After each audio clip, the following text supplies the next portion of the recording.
Hello dear students, I hope all of you are doing well. So in our previous video we started with the exercise part, that's comprehension and play with words and spelling, and today basically mainly we will study about the grammar fun, and in the grammar fun we will know about the types of sentences. You can see your page number 9 of your book, there is kinds of sentences given.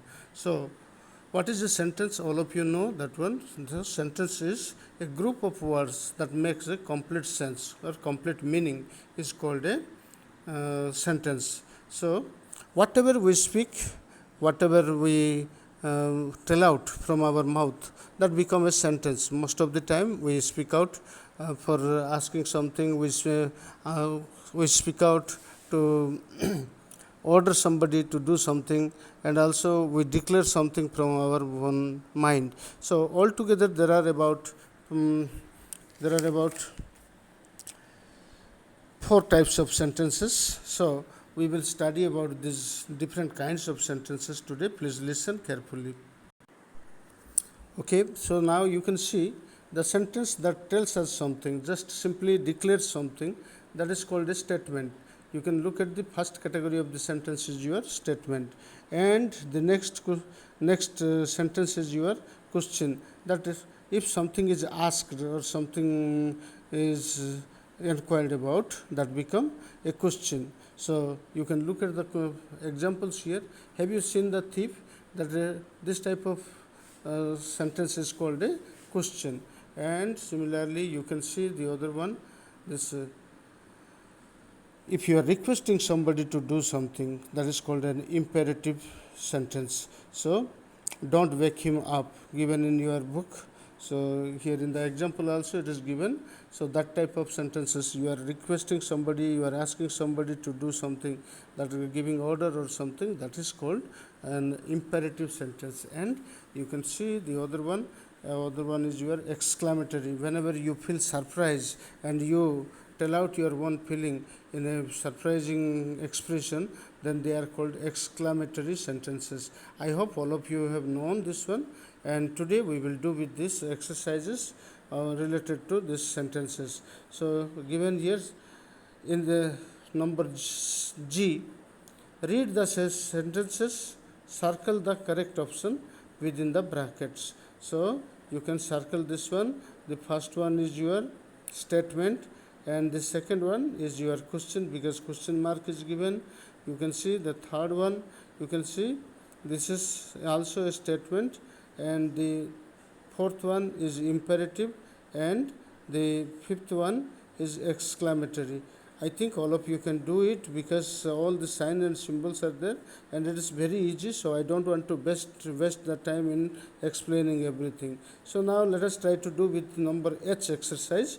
Here you have to complete this given part of the sentence, and you have to categorize what type of sentence is that. You have to find out what type of sentence is that.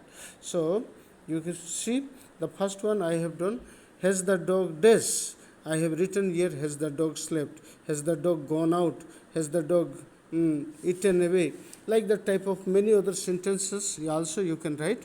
I have given one example of all this one. You please try to do it from your own mind also. There is no problem. If you are sure that you are writing a correct answer, then you may do it from your own mind also. There is no problem. It is acceptable. Okay. So you see the second one. Sarayu wants to tell you a story. I have written tell you a story to complete the sentence, and it has become a statement. So I have written S in the bracket towards the end. Now look at the next one. Don't go out. Do not is given. So I have written do not go out in the rain without umbrella. So that is, you are asking somebody to do something, so it has become an imperative sentence. I have written I for that one. Okay, now look at the next. Are you going to school Are you is given. I have completed that one with the words going to school. So are you going to school? You can also write are you going to play? Are you going to market? Like that way you can write many other sentences also. And it's a question obviously, so you can write Q towards the end of this one. Next, how pretty is given. So I have written how pretty these flowers are, and exclamatory mark is given, and surely this is an exclamatory sentence, so I have written E in the bracket. I hope all of you can do this one. Now let us do with this exercise I. Match this interjection with what they express. So interjection is a word that express our feelings, etc. So you can see bravo. Bravo is equal to, that is matching with number C, that is appreciation. Whenever you are appreciating, you are praising something, then you can say bravo. Okay, alas. Alas means that is grief.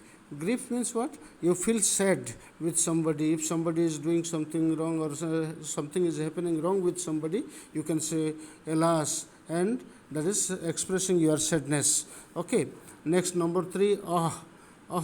Oh means what? This is an expression of surprise. Oh, you can say.